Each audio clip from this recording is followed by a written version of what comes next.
Well, hello, folks. It is midweek, and as always, Between Two Sundays is on your podcast or YouTube place.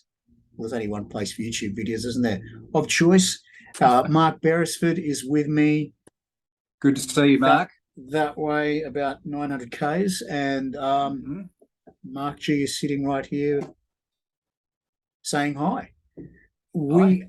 As always, Between Two Sundays, where Mark and I sit down and we talk about the readings for the Sunday that have just gone and the Sunday to come. We talked about the readings for the Sunday gone last week as well. We'll be talking about what's stuck with us and why. And then, of course, we're going to be talking about the readings as we lead further towards the end of the liturgical year. And, mate, we only have about 3 weeks left of this liturgical year. I think this is episode 50 or 51, and there must be 53 or 54 Sundays this year. And then in a couple of weeks, Christ the King, and then Advent. And this year has gone, and we're into the new one. So we're a year in. So we're still here. We might be getting good at it. Maybe. I think we need to practice for another year. Let's practice another year and see how we go. Oh, as we've commonly said, and those of you who listen regularly will know we say this quite a lot, but quite frankly, while we're very grateful that you're listening and or watching, I was saying to someone else today that these conversations are as much for me as anybody else. Sharpening iron with you, my friend. Yes, so last week was the 21st Sunday after Pentecost in Year C. What stuck out of last week's readings, and why did it stick so bad? So I got stuck around the Habakkuk reading, actually, and this call to wait, this call to wait on God, even though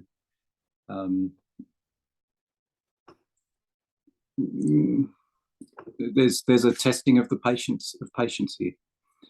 I think I always find that relevant for me. There's always something of me as I don't know if it's just my personality or what, but that is wondering about how the future unfolds. That is praying through that, not always anxiously, but certainly is interested and hopeful. And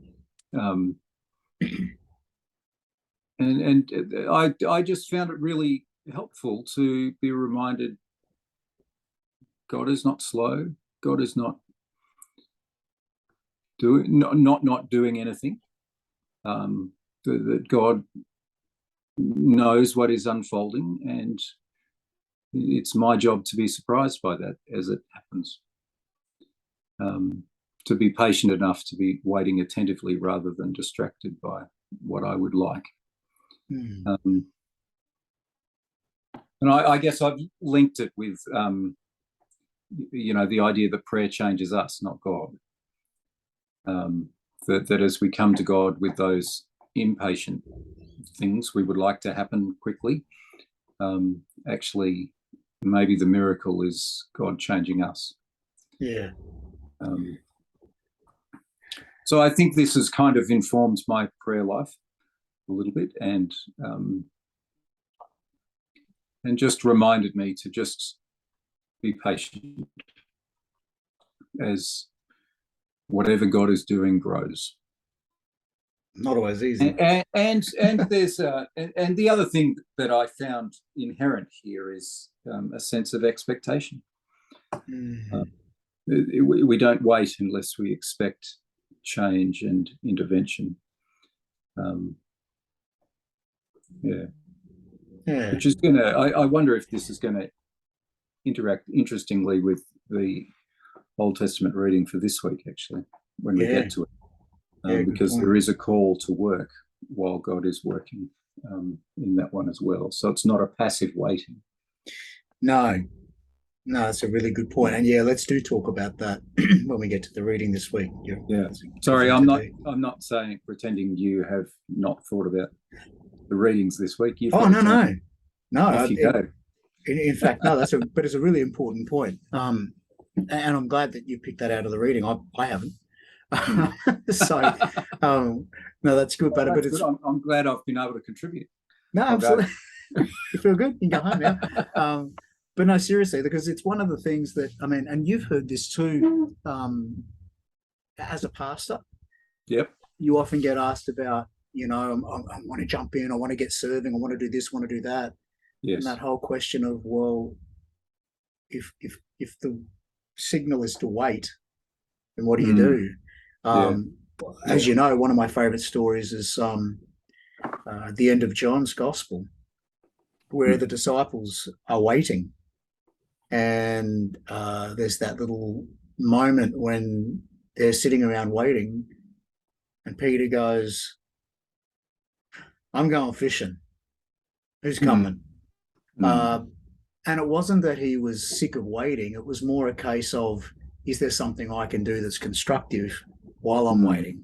And it was obviously that moment that he saw Jesus on the beach. So yeah, we'll talk about that because it's a really good thing to discuss.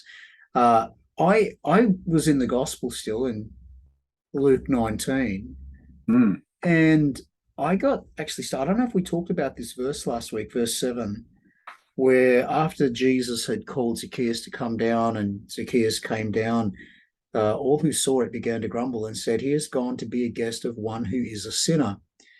And when I was taking notes, I sort of wrote the word next to that, persecution.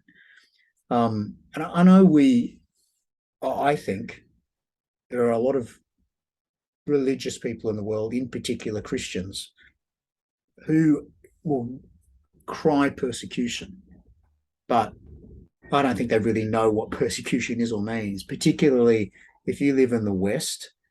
You're probably not being persecuted. I won't say you're not, because you could be, but the likelihood is you're probably not. You just feel like you are. And send hate mail to me, not Mark. But I'm looking at this and I'm thinking the grumbling came from the people, and in particular some of the religious people who were hanging around. All who saw began to grumble. He's gone to be the guest of one who's a sinner. The challenge of persecution came pretty much from the inside. And I started to think about, when persecution does happen, where does it often happen? And I don't think we should go looking for it, but are we seeing and calling something that's coming from the inside something different to what it comes from the outside, when the fact of the matter is it's both the same. Here Jesus is doing what's right. He's invited Zacchaeus to come. He's invited Zacchaeus to come down and said, "I'm going to come to your place." Zacchaeus has welcomed him to the invitation, and he goes to be the guest of a sinner, and everyone freaks out about it. And these are people who should know better, particularly if they're Jewish, So I think here what you've got, it made me just sit down and really think about what persecution is and where it comes from. I remember a wise person once telling me that, we talk about dying to Christ, but he said, if you're all being crucified with Christ, and he said, when you're crucified and you're crucifying yourself with Christ, you're only able to put 2 nails in yourself. Someone else has to put in the last nail. Yes. And quite often it'll be someone close to you. Suffice to say that it did make me sit and think about challenges that I've had, particularly in the past 5 years, where my theology has shifted quite a lot. And I've had a lot of backlash and attack from people, and a lot of them from people who I thought were allies. Anyway, that's all that to say. I'm not even sure where I'm going with it, but it did sit with me for quite some time, just reflecting on what that means, and also why we should get picked on, why we should be persecuted. should I be persecuted because I, protesteth this or protesteth that? Or maybe what I should be doing is hoping I get persecuted because I'm caught being the friend of someone who everyone else thinks is a sinner or a tax collector or a prostitute or a whatever, Aren't they the people that I should be being persecuted for hanging out with? And if it's not those things, maybe I'm seeking persecution for the wrong stuff. Anyway, I warbled a little bit there, but I like that. I find it really helpful to I don't know. I find the term fundamentalism is thrown about a lot. And the more I ponder that, the fundamentals are the things that are core to us. So we all have fundamentals, but it seems to me that one of the big danger of fundamentals is that we think we're right every time they're attacked. So whenever someone touches on those fundamentals, whether they be things we think are very conservative or even things that we think are very progressive, you can have this core belief about something that triggers you or gives you permission to attack whenever it's questioned. And I think that's the great evidence that there's a fundamental going on, that there's fundamentalism is in action. And it's not whether someone is conservative or whether they're progressive. It's actually about whether they think they're so right about one thing that they will almost automatically attack. And it seems to me that in your little thought on this passage, the religious people, or maybe they're not even religious, maybe they're just the people who think they are a little bit more entitled to Jesus' presence and attention than the average tax collector. These people, something fundamental in them is being touched on as they begin to grumble. And probably the fundamental is, we deserve this one's attention more than you. And it comes out automatically. It's not like they're thinking and reasoning this through. Their core assumption is they are more entitled to Jesus' attention than someone who is a traitor to their nation, as a tax collector would have been considered. So I think whenever persecution is going on, we probably do pretty well to say, I wonder what the core non-negotiable belief is here. And I'm wondering, as you've been talking, whether we see something of that in this little story. Well, it also raises an interesting question too. The question. Sorry, you go. Yeah, it raises an interesting question too about who feels they're being persecuted through this action. I'm wondering, just from what you were saying there, that the crowd feels persecuted because Jesus is going to go hang out with this person, and yet their reaction is to persecute Jesus. And what is the greatest justification for me persecuting someone else? It's that I feel persecuted. Yes, isn't that what happened? Yeah, and that's exactly the way we work as people. We tend to think we can justify attacking if we feel attacked, and often that is around those fundamental core beliefs that we hold. And I'm not being critical there as I use that term fundamentalism. I think we all have core beliefs that we are sensitive around, and it seems to me the crowd has this, but in this particular incident, and that's it's a little sobering when you sort of talk about these things that way.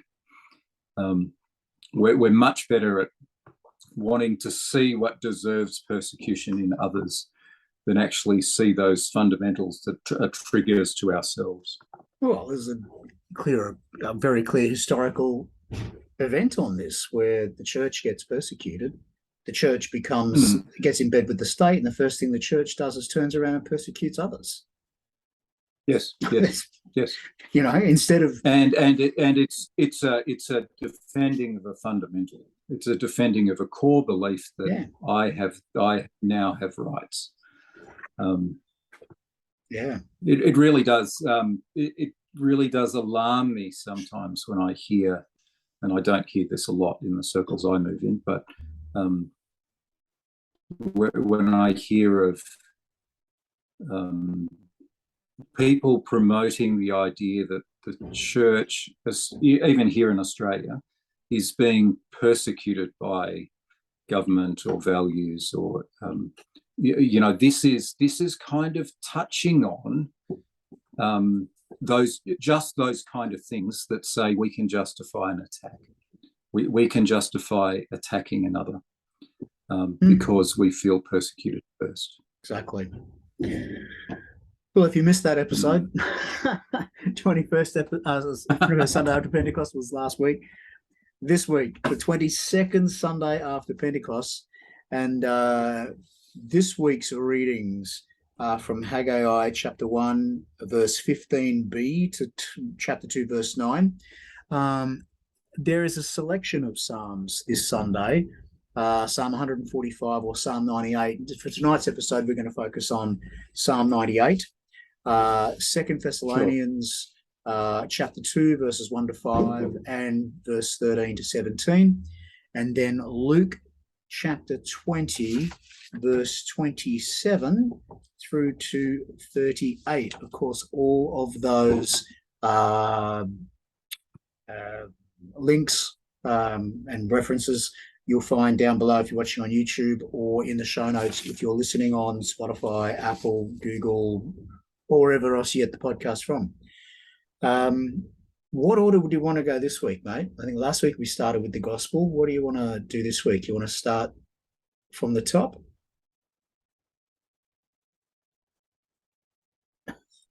I'm not particularly fussed, actually. It's not. I think there are a few ways you could kind of link these passages, so I don't think it necessary. I am busting to get to Luke 20 to hear how you've read it. Okay. But we don't have to start there. That doesn't translate into we have to start there.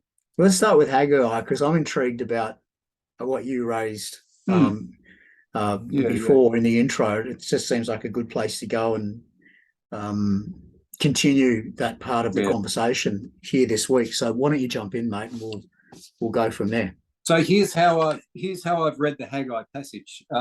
So we've got a message sent through Haggai to two leaders. At the time, the temple is being rebuilt, and it's not been built into its former glory. And this is a call, as our passage says, to courage, to not fear. But what intrigued me was this command to work, for I am with you. But that's not the only way we can respond to God's presence. Sometimes God's presence asks us to be still and wait, as we saw in the prophetic reading last week. But this one calls us to action.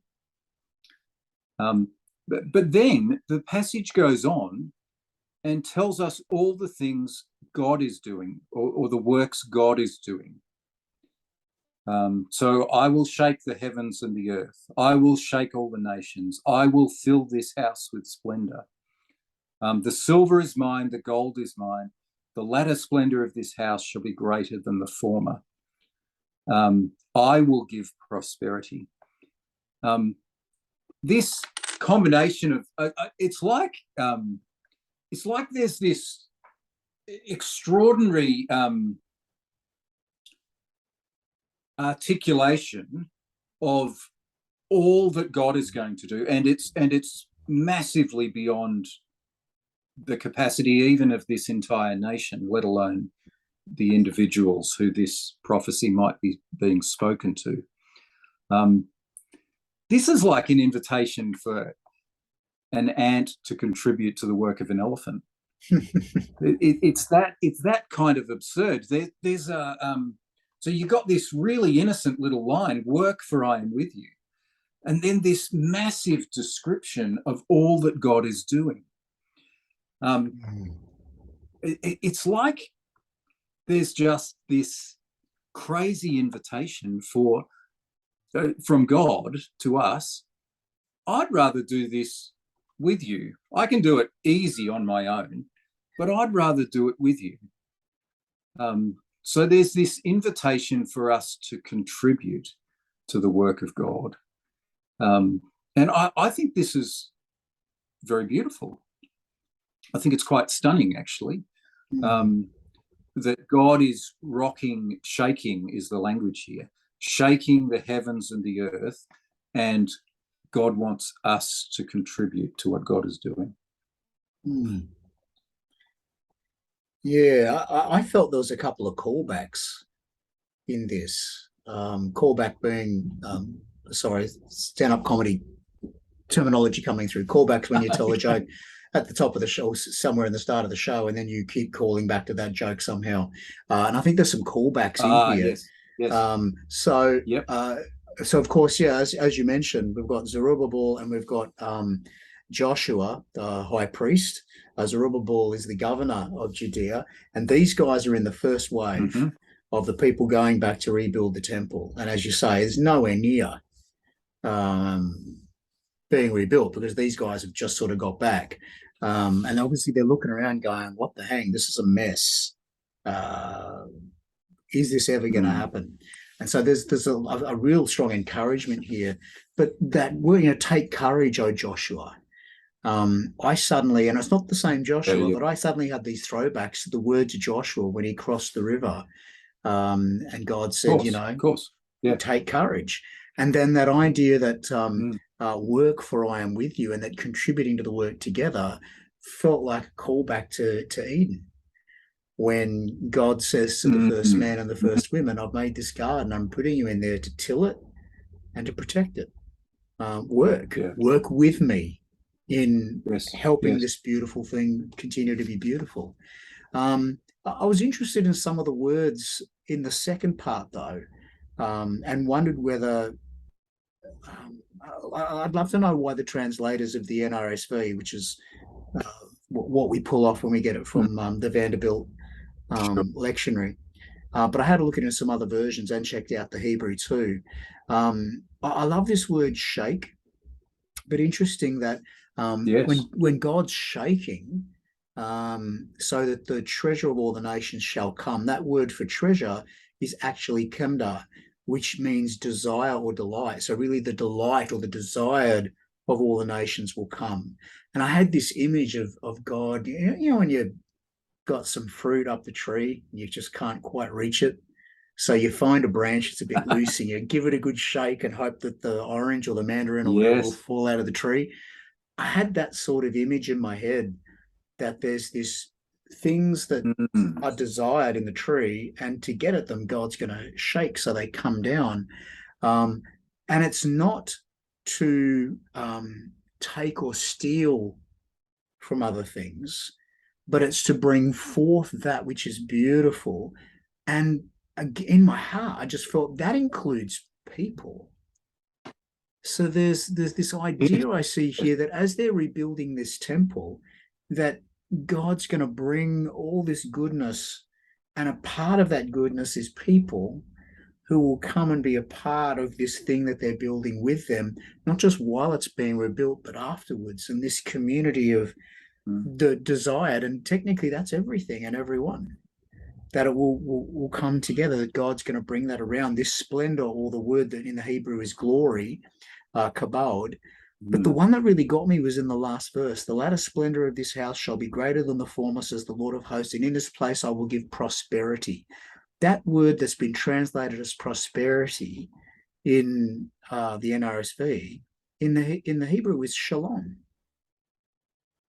Really what this is saying is, I will give peace, wholeness, welfare, soundness. I just think prosperity was a I don't know. I'd love to get in the ear of the translators and say, It's a, why did you use it's a prosperity? very, gee, that's an interesting question, because prosperity is certainly part of shalom, but it's a long way from shalom. It's But the a long fullness way of the from the word, bigness, yeah. broadness of a term like shalom, isn't it? Mm. Yeah. But despite Ah, that, that's everything still stands. interesting. That this is an amazing work that God is calling these people to partner with in this work. Mm, But that the outcome, mm, as the desired are brought together, the outcome is going to be peace. And I find that image yeah. just absolutely beautiful. Isn't Absolutely that beautiful. isn't that and this is, of course, you're describing so perfectly exactly what the temple is built for. The What it's temple is symbolic of, built, yeah. was always built. So this original temple that's more spectacular than this one, it was entirely built to attract people from across the world Yeah. to come and encounter Yahweh. And indeed, there were seasons where that worked wonderfully, wonderfully well in Israel's history. Mm. And, there were compromises around that by Israel according to, the Old Testament tradition, the Hebrew tradition. And so it was lost. And so this is almost a promise again. I'm still doing the same thing. I'm still attracting I'm still drawing the nations in this place. I'm still doing that. Yeah. Your image of shaking a tree, and I know that's not directly the image used here, but shaking is certainly used, and that we would get the good and beautiful things as a result of this shaking, which is certainly is here. But your use of the tree makes me think about a gathering of the things that are ready, that are ripe, the ones that are the fruit that is ready to be. Because you can shake a tree, and if the fruit is not ready, it doesn't fall. Yes. But if the fruit is ready and ripe and has been brought to its fullness of what it was created for, then it falls. Yeah. Anyway, we may be pulling different images together there, but maybe that's not. Maybe that is still a good conversation to have. Yeah. No, that's an interesting thought. Yeah. And of course it sows into Psalm 98 as always. With this Can I just touch on one thing from the sorry, go. Yep. prophet, just really quickly, just to add to that, that image of God doing all this work, is God's name here, the Lord of hosts. So this is the God of armies. We're being asked to work and contribute to alongside, insanely, the God of armies. So this is, it's just another. It's just adding on top of everything that's already been said. God is going to do the bulk of this work. All you're asked to do is contribute. Just come along and be part of it. And what an extraordinary offer to come and just be part of what God is doing. I love it. And what a very beautiful image. That's all if we grab onto add. it in the same way, that God is doing a great work, and all we're asked to do is to come and contribute in some way, come and bring what we have and be a part of it. Yeah. Awesome. How ridiculously how ridiculously awesome the whole thing is, of course, and how ridiculously almost egotistical of us to look at the vastness of creation and think that God made it all, and think I can contribute to what God is doing. I think that's fantastic. It calls for actually a very deep level of humility on our part. I mean, how are we going to contribute to the work of the one who created everything that is? But that's exactly what's being asked here. Yeah. It's being asked for us to just play our role, just do what God asks us to do. Yeah. Psalm 98, you were about to kick us off. Well, I was just going to say the first line of the psalm just really resonates with what you were saying. Sing to the Lord a new song because God has done marvelous things. Yeah. To think that Yes, we yes. are contributing any more or in more significant ways than God is a Yeah. bit of a joke. But we shouldn't let, and I think this is a really important point to raise again, we shouldn't let the fact that God does marvelous things and that God is bigger than, more powerful and knows, or whatever, however you want to understand God, and of course it's always going to be bigger than us, that we do diddly squat and that we have nothing to contribute. And again, throwing back to that Eden story, the very reason why God seems to be the very reason God made these people was to partner with God in working in this world for good. So while it's all very well good to say God has done marvelous things, yes, God will always be bigger than that, but that shouldn't speak to us being idle. And I think that's the balance. There's a danger of saying God's got it, I can do nothing. Well, no, that's yes, and that's exactly what both these are warning us against. Is, in fact, again, there's something slightly crazy about this psalm. It's wonderful that they've chosen this alongside the reading from Haggai. It starts off, sing, raise your voice, praise God. But then by the time we get to the end, not only are we making a joyful noise, we've got all these instruments, the lyres, the horns, we're doing this, we're making a melody, but then, of course, it develops into the sea will roar and all that fills it, the world and those who live in it. Let the floods clap their hand, let the hills sing together in joy at the presence of the Lord. Yeah. There's an interesting response to all this at the end. I know we don't like to talk judgment here on Between Two Sundays any more than we sort of have to. But here is one of those points at which we're reminded that the judgment of God is good and desirable and something to praise God for. God is putting all things right. And according to this psalm, that is something that should make us rejoice. It should put joy in our hearts that God is putting things right. It may challenge us, of course, because none of us get it right all the time. But the thought that God is putting everything right, God is coming to judge the earth, and he will judge the world with righteousness and the peoples with equity, brings joy to all creation. Yes. And look, that last verse is a really interesting point, and one that we can probably talk about judgment for a moment, and ways we can understand it, because we think judgment and we immediately think the trick is, we think of judgment in the same way as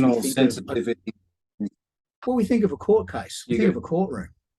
Yeah, that's right. And I just don't think that that's reasonable. We're putting the imagery of our modern world onto this. And let's remember that God's going to judge the world with righteousness, or the word is justice. Judge the world with justice and the peoples with equity. So this is a judgment which is about, as you said, and I think this is important, making things right. And that's all that's happening here. It's making things right. No one's a loser. No one is. That's right. It's going to be a making thing right. Well, you've got too much, you've got too little, so we're going to share some of that with this one over here, and everyone will have the same. Will you feel like you've lost something? Yeah. Maybe. But no one's a loser in the sense that someone's not as good off, or someone's going to have it worse than me, or they've got coming to them what they deserve. Unless you mean that the people will be judged and made equal. Now, if that's the sort of judgment you're talking about, then so be it. That's what it is. But if we're talking about God's going to come and say, you're a good one and you're a bad one and you need to get out of my sight, I think we've missed the point of what God's judgment is about. Because as you say, it's something to rejoice about. And no one's rejoicing about, I don't care, going back to the fundamental and persecution thing, and the people whose voices are very loud around that quite often. This idea that you would actually feel good about the idea that someone's going to be judged by God and cast away for all eternity, and depending on what your belief is about that, burning in hell or whatever it is that you might think that you want of them, to sit there and actually go, well, that's what they deserve. What? No, that's a whole other conversation anyway. But a God who comes in and says, right, everyone needs to make sure they're okay. Everyone's got to be on the balance here. Remember, this is the audacious grace, the radical love that says, okay, this person might have done things wrong. I'm going to get in trouble for saying this. I'm just going to say it. But boy, there was some crap going on in the background for them. And I'm not going to justify that what they did was okay because of that. But you know what? We're going to fix this bottom line so the behavior changes. That's what righteous judgment does. And it's a very, very different, for a little while there, I worked in youth to justice and youth detention here in Queensland. And I did a little bit of research into, different forms of justice, this retributive justice, but restorative justice. Restorative justice doesn't punish per se. What it does is it removes someone from a situation in order to try and make it right. And when it's made right, they're fully restored back in community. Now, that is a judgment that I see in Scripture. That's the sort of judgment that I think we need to be very careful to focus on. I don't know what your thoughts are, but that's what I would think of that. My thoughts are on this one. Judge with righteousness and judging the peoples with equity. Righteousness and equity, or justice and equity. I think these are precisely the things people don't see when they feel judged. Yeah. So if people feel that there's some kind of conspiracy, people are talking about them, what they don't feel at this point, even if there's something they've done that's clearly wrong, they still the tendency in all of us is still to say, hang on, you don't understand the whole picture. You don't understand how I've ended up here. You don't understand my full story.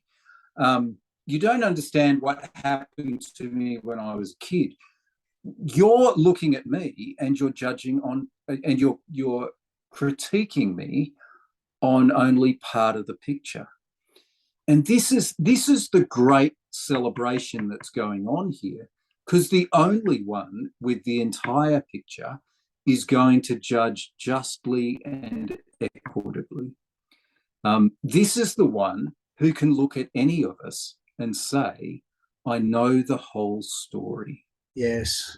And that is where our objections to, this experience we have in our world of judgment, it's often around, you don't know my story. You don't know me. Well, the claim here is, whether one believes it or not, the claim here is that this is a judgment that'll put everything right by one who knows everything. So it's complete, it's accurate, it's deeply, deeply compassionate. And by the time we get to Jesus, it's actually taken on by God. God takes on the suffering of the world. God is that compassionate, that open, that unwilling to be the one who judges superficially, but actually this goes really deeply.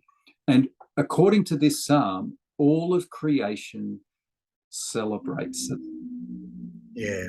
It's actually a wonderful, wonderful psalm that really should kind of stun us. The breadth of it,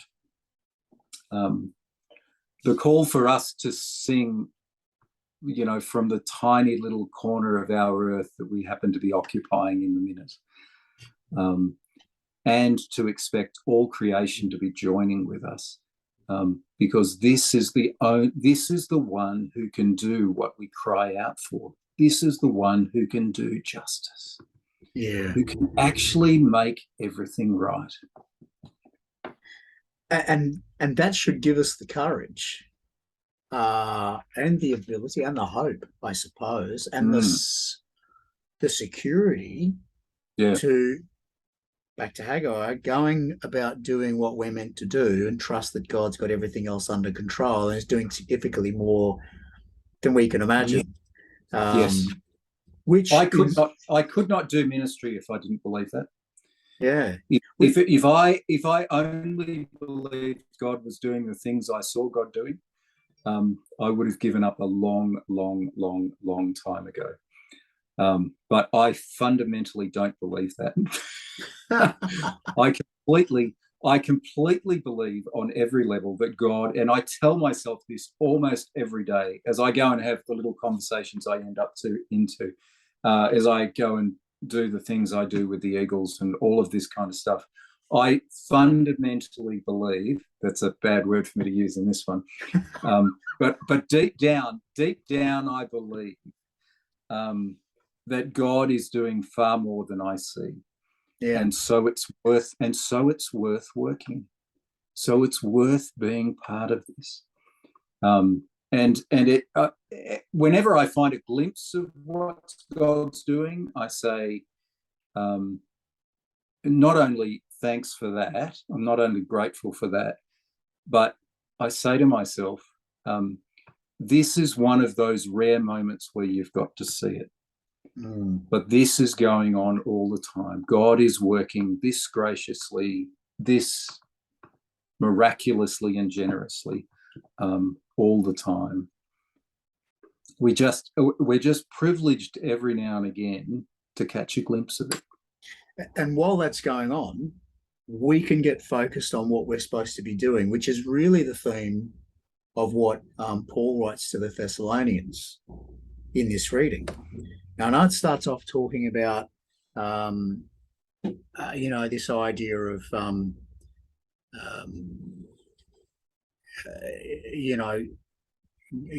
God and what God's about, and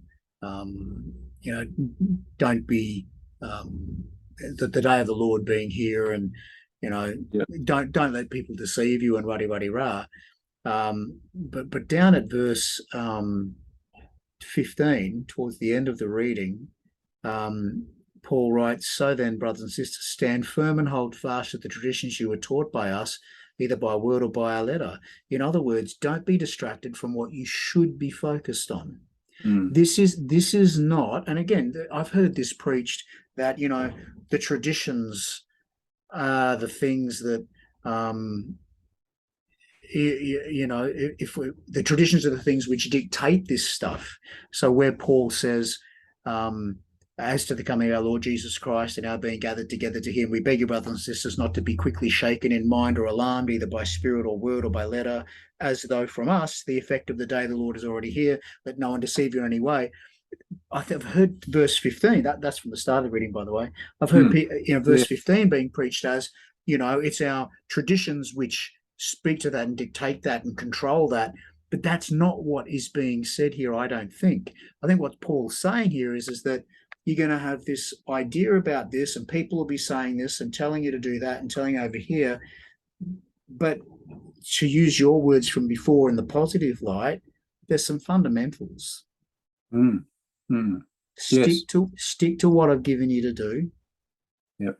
Stick to the task I've got your hand to do. I'll look after everything else. Just do your thing. Don't be distracted from what you should be focused on.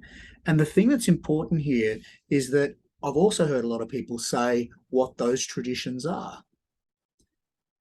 I think if you really want to get technical, I'll throw my 20 cents in here. Stand firm and hold fast to the traditions you were taught by us. Well, what has Paul been teaching about? At its core, love. There is no particular issue. There's no particular agenda that Paul has in any of Paul's writings. And I'll talk about Paul because Paul says here, either by word of mouth or by our letter, right? So even if you were just to take Paul, and I don't think Paul, and I'll be very firm on this, you know how I feel about Paul. I've got issues with Paul, but I don't think Paul should be removed from Jesus by any stroke. But even if you did, glad to hear that. but even if you did, I'd be sitting with the words Jesus. But even if you did just sit with the words of Paul, if you literally were to pick up the words of Paul with no other filter, I don't think you can read Paul in its context, in its well translated or in the original languages. I don't think you could read Paul and come out with anything else but at its core, love God, love your neighbor. I don't think you can do that. And if that's the sort of stuff that Paul's saying to people, don't be distracted from that. That's what you need to hold fast to. That's the task you need to put your energy into. That's where your focus needs to be. And at the straight after that, he writes, now may our Lord Jesus Christ himself and God, who've loved us through grace, gave us eternal comfort and good hope, comfort your hearts and strengthen you in what? In every good work and word. This is what we do. We go out and we hold the tradition in work and word, all right? Love God, love others. The other stuff, don't let that distract you from what the core, from what's important, from what we're meant to be about, from where our focus should be. Because boy, doesn't everyone at the moment, and this will date this podcast easily, but everyone at the moment with Elon Musk just finishing the purchase of Twitter, everyone talking about, am I going to stay on Twitter or am I going to go? And you have a whole bunch of people who I guess would be dubbed right-wing. In the Christian arena, it would be very evangelical, fundamental, people saying, yeah, this is where we want to be, and a whole bunch of liberal, non-conservative, progressive people on the other side saying things like, we're leaving, we're out, this is just getting really, really edgy. And the conversations, though, are completely distracting. And I must say, even before that, you jump on Twitter some days and hear people talking about whether I can't even word some of that. I mean, I know what the words mean, but I'm just trying to think of some of the crazy things people would be talking about. And I'd read these threads and comments and go, does that actually matter? When the core, with all this energy being spent on arguing these little things, when basically love God, love others, that's at the core. That's the tradition we need to hold fast to and share. And so, again, we've got this God let God sort all that other stuff out.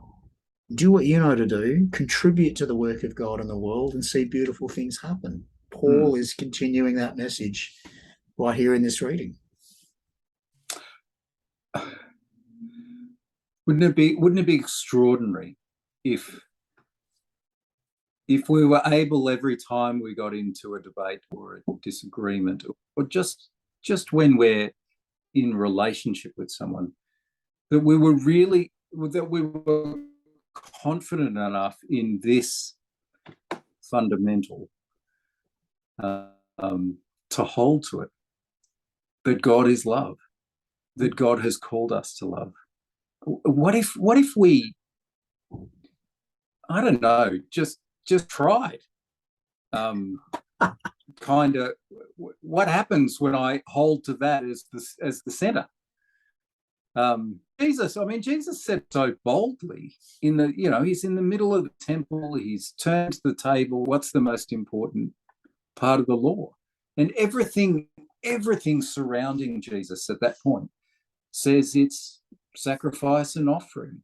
And Jesus goes and says, love the Lord your God, love your neighbor as yourself. why? Where does Jesus get the courage to be so blunt at this point? To leave? I mean, really, everything built around him is saying sacrifice and offering is what God wants.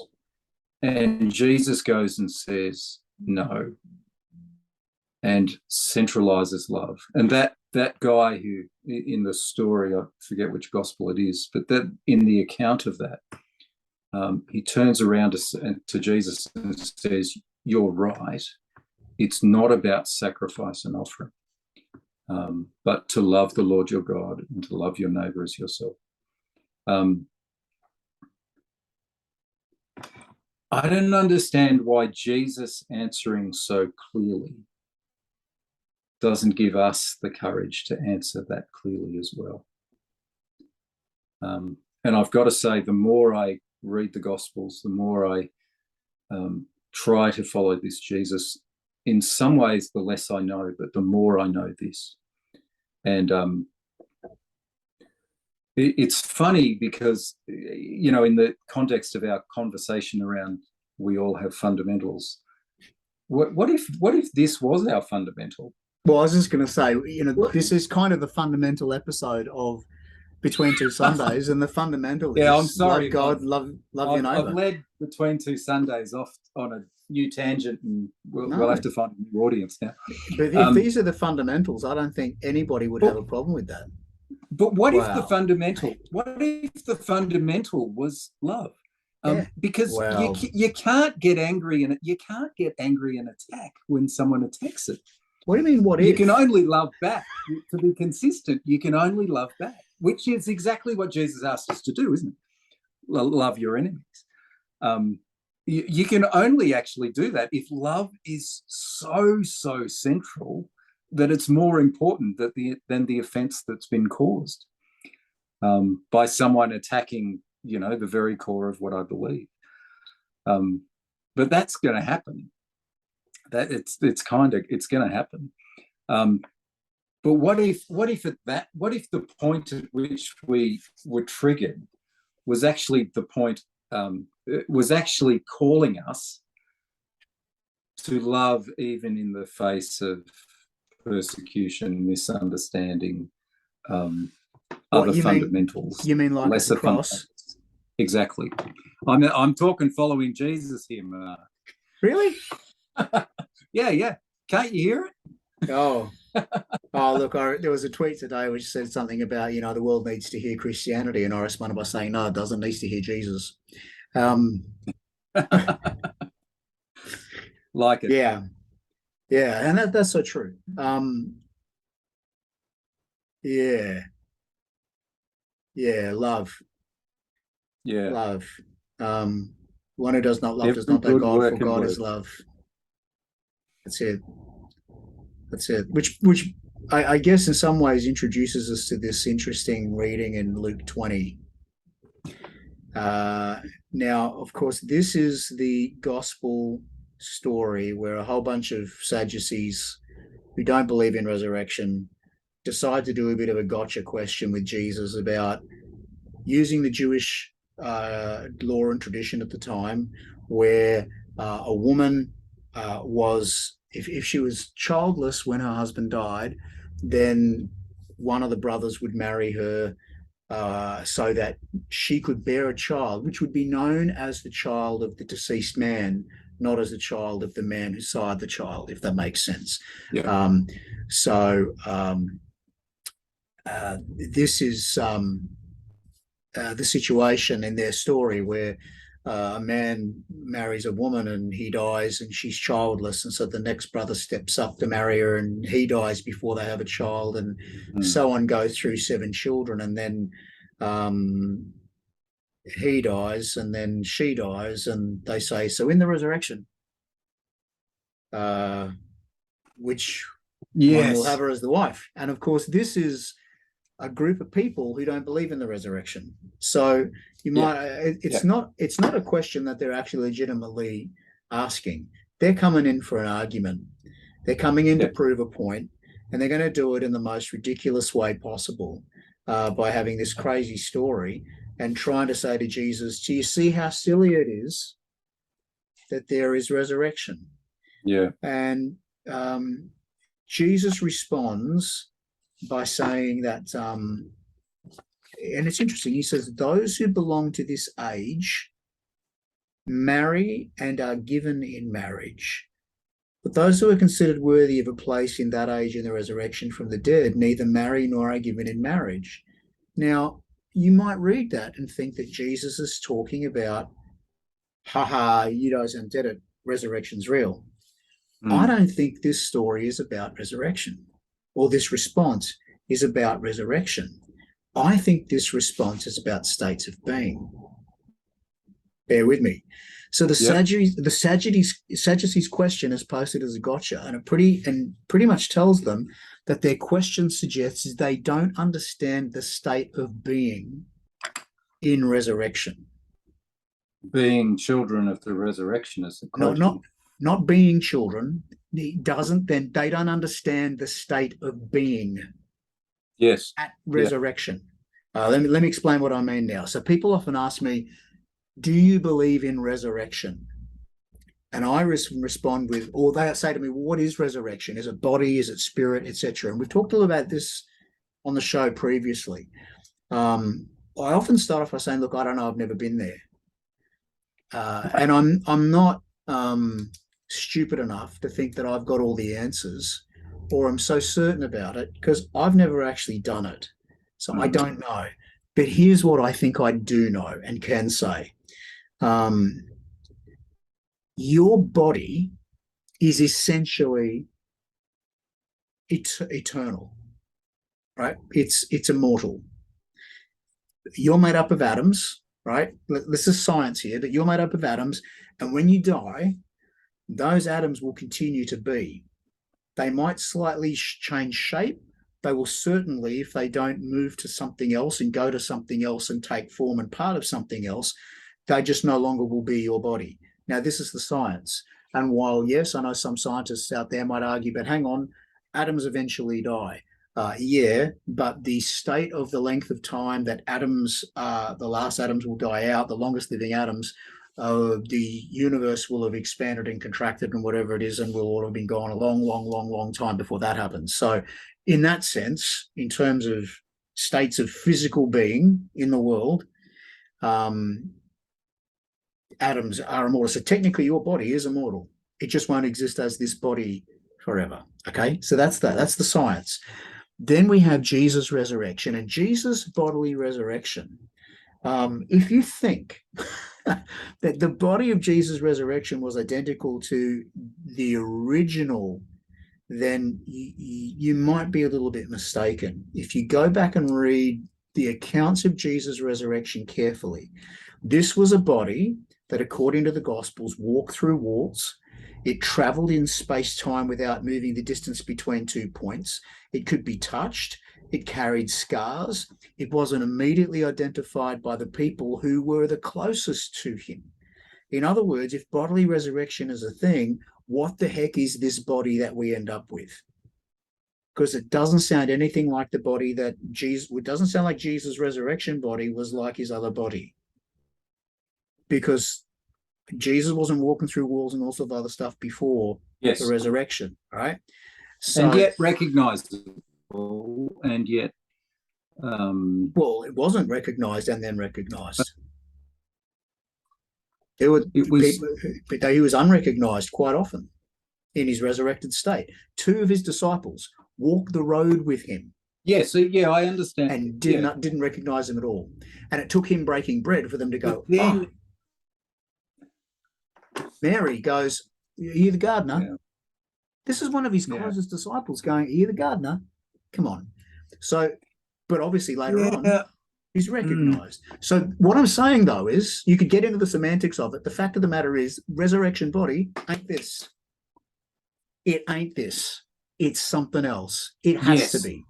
Right? I buy that, but I think there's continuation with it. I think there's continuation. So Jesus can show his scars. Jesus can, of course, he does. I said that through walls and do a whole lot of done. But so there's continuation with this body. Well, there's continuation, but my body can't walk through walls. My body, when it gets scars, they actually heal up quite often. So, there is some weird stuff that's going on with this body. My point, however, is if you think the resurrection body is exactly the same as the one we've got, I think you're a little bit mistaken. Yeah. And you think it. As we've said before, that's resuscitation body. Right. So third point. Yeah. Well, that's an interesting story too. What did Lazarus look like after his resurrection? Interesting point.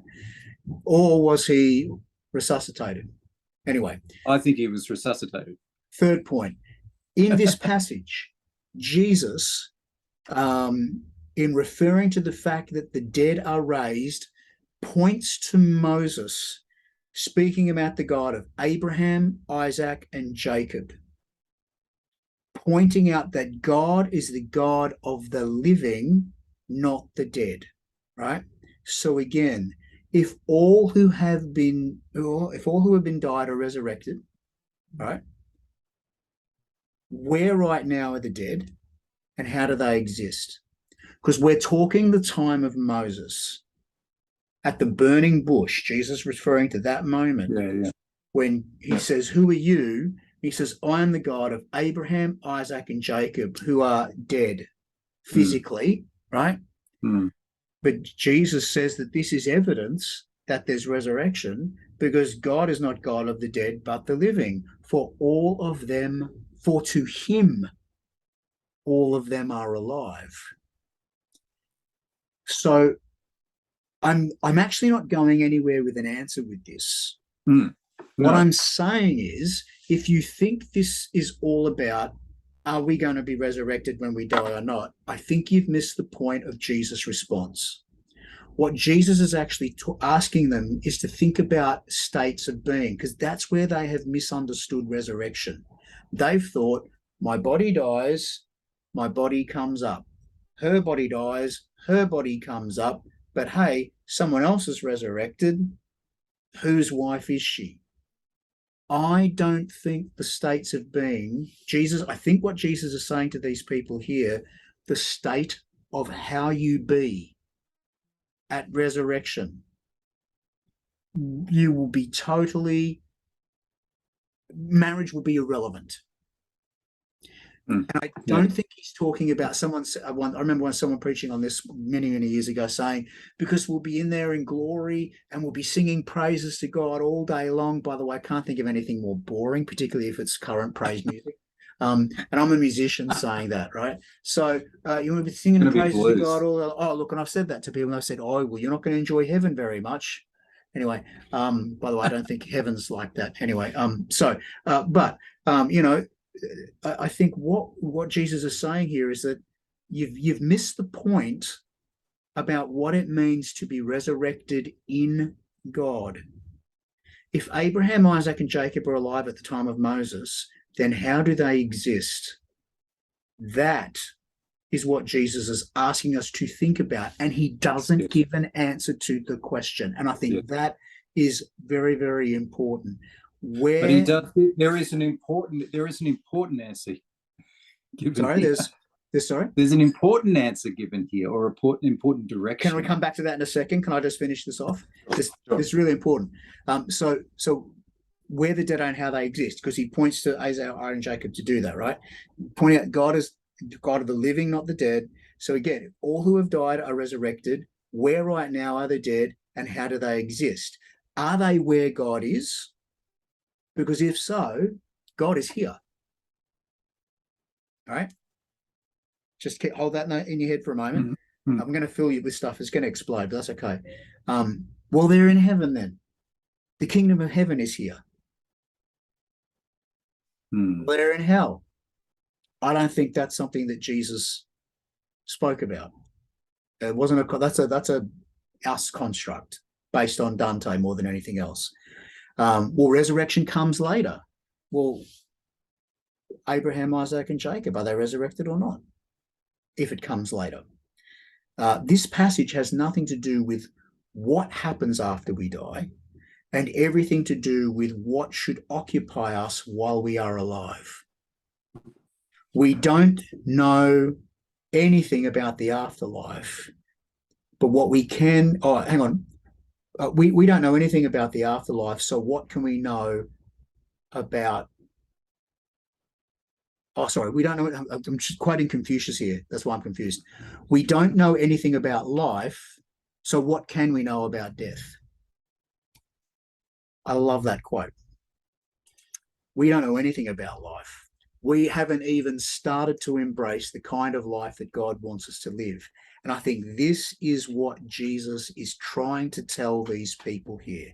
You're sitting here worried about what's going to happen after you die. Listen, Abraham, Isaac, and Jacob, Are he alive. is the God of them. They're alive. Don't worry about how. Go be alive too. Live your life to the full. Go and what we've been talking about, go and do the work. Go and do the thing that you go, and don't be distracted from what you should be focused on, which is to go out there and love. Nitpicky arguments about who's married to who after they're resurrected, and here's my evidence as to why. This is exactly what we were talking about before. Exactly what we were talking about before. This would have happened on Twitter. These Sadducees would have put a Twitter post up, and Jesus probably wouldn't have bothered responding. But someone would have got on, and there would have been this long thread of comments with someone doing 150 threads, arguing back and forth and back and forth and back and forth and back and forth, all those energies going on, and Jesus sitting there going, "Look, he's the God of Abraham, Isaac, and Jacob. All right, he's God of the living, not the dead. Now go be alive. Go and live your life and be fully alive, knowing that you will always be fully alive in God." And this idea, Like there's a whole bunch of non-answers here. I get that. There's not, I don't, but I don't think the Bible's a book of answers. The best thing about this for me is this is clearly not resurrection of the future. No. That it is crystal clear that Jesus is arguing with with the Sadducees. Jesus is arguing with the Sadducees, Yeah. Not about a future resurrection, but their illustration does argue for a future resurrection. They're saying in the resurrection off in the future, after this, Jesus is saying actually it's already here. They're already alive. Yeah. This is a completely different understanding of resurrection, and Jesus sees it as something happening now, not off in the future. Yeah. I wonder if that's the big difference between Jesus and these Sadducees. Actually, well, that's exactly it. Yeah. The big difference is Jesus says actually this is not something off in the future and something that'll have to eventually have to sort out all of the problems on earth and all of the different relationships. He's saying, actually, it's a reality now. It's a reality now. It takes me right back to Hebrews, of course, where and we've discussed this year, where there's a cloud of witnesses. And my deep admiration for those Christian traditions that have made space for the faithful who have gone before us. How am I going to put this? Made space for them to be part of now. Well, as we record this, it is All Saints' Day. Yesterday was All Hallows Eve, and tomorrow is All Souls' Day.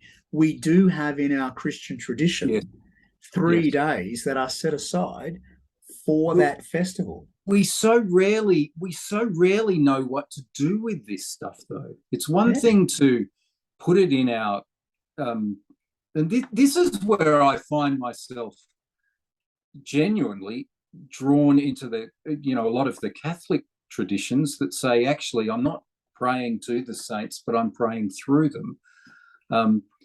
Just in the same way, I'll come to you and say, Mark, I need your prayers. Will you pray for me? Because I'm not big enough to do it right now, or for whatever reason. I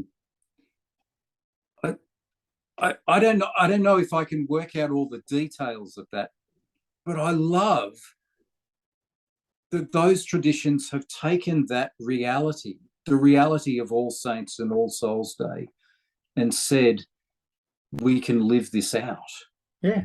There's something really special about that, and something slightly disconcerting about people saying, yeah, I accept this as truth, but it changes nothing for me.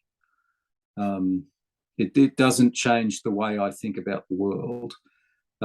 It seems to me that it's a bit crazy for the New Testament to waste space telling us about these things if it's not asking something of us, if it's not asking us to change our understanding of the world and therefore our response to it. So there's something in me that's deeply, deeply admires those traditions, and is probably still trying to figure out how I respond to that. Well, you might remember, but I certainly know I have zero problem with asking you to pray for me. And since we are worshipping a God of the living, and Abraham, Isaac, and Jacob are included in that, I think we have every reason to, I think that's a really persuasive argument to say, I'm surrounded by a cloud of witnesses that I can participate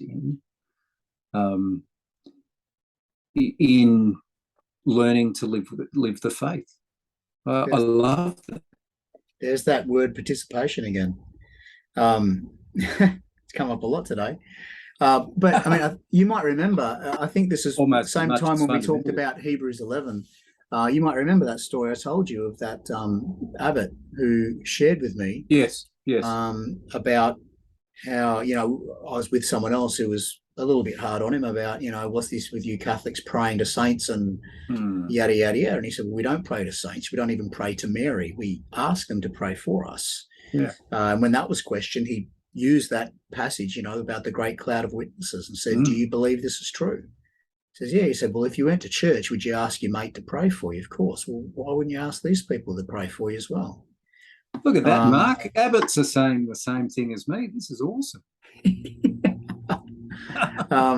So, it's, so I think that, I guess I share all what I said before, even with no answers. And I think the fact that I have no answers is quite important. And I know there's people listening to this going, damn straight it is, but it says a lot. No, what it says is that I don't think, first of all, we can't come to the Bible saying, here's a book of answers. It's not a book of answers. It's a book of wisdom. The second thing is that I think we try and read our theology into Jesus rather than letting Jesus speak. And if you read and I think this is, look, if you're going to talk about what's something I've learned this year doing this program with you, and it's not, I guess it's not what I've learned this year, but what's been reinforced for me ever since I started practicing Lectio Divina in my devotional life, which would be, just over 10 years now. But when you sit down with the scripture and you sit and you read it well and you ponder it, you don't rush over it like you've read it 150 times before, which you probably have, but you stop and you look at it carefully, and the things that intrigue you, you sit with it, you ponder it, you look at it, you suddenly see things that aren't in the text and you're making it up, but you see things that are in the text, but you've completely missed because you read them with a filter. Either someone read a sermon while you were reading it and the filter was their sermon, or you've read it really quickly and come to a conclusion or heard another story elsewhere. But sitting here reading with this, I mean, Jesus is really clear. The fact that the dead are raised, Moses himself showed in the story of the bush, where he speaks of the Lord as the God of Abraham, Isaac, and the God of Jacob. Now, he is God not of the dead, but of the living.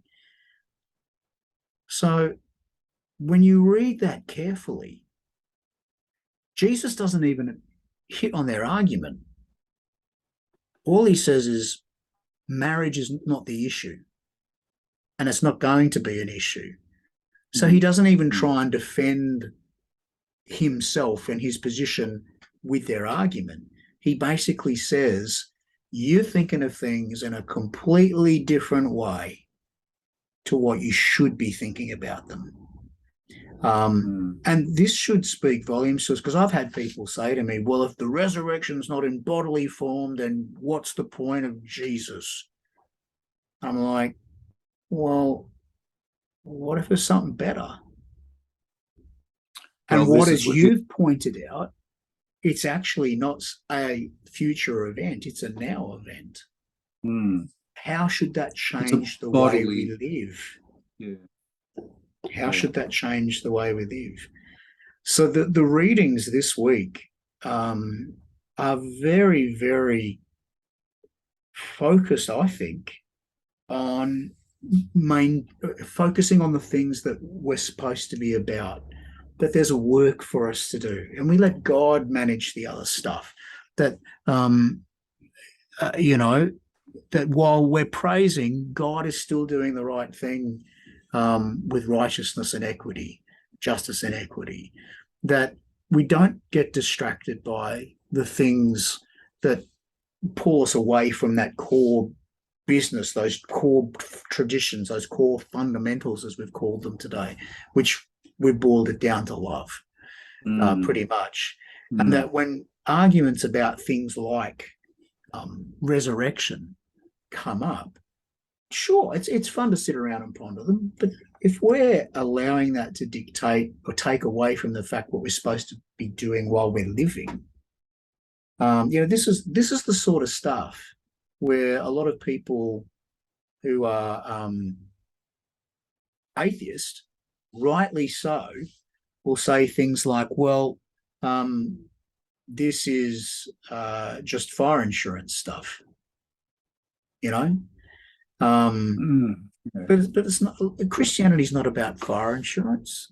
The teachings of Jesus aren't about fire insurance. There is no fire, but the teachings of Jesus are about how to live and how to live well, and all this little stuff that we speculate about.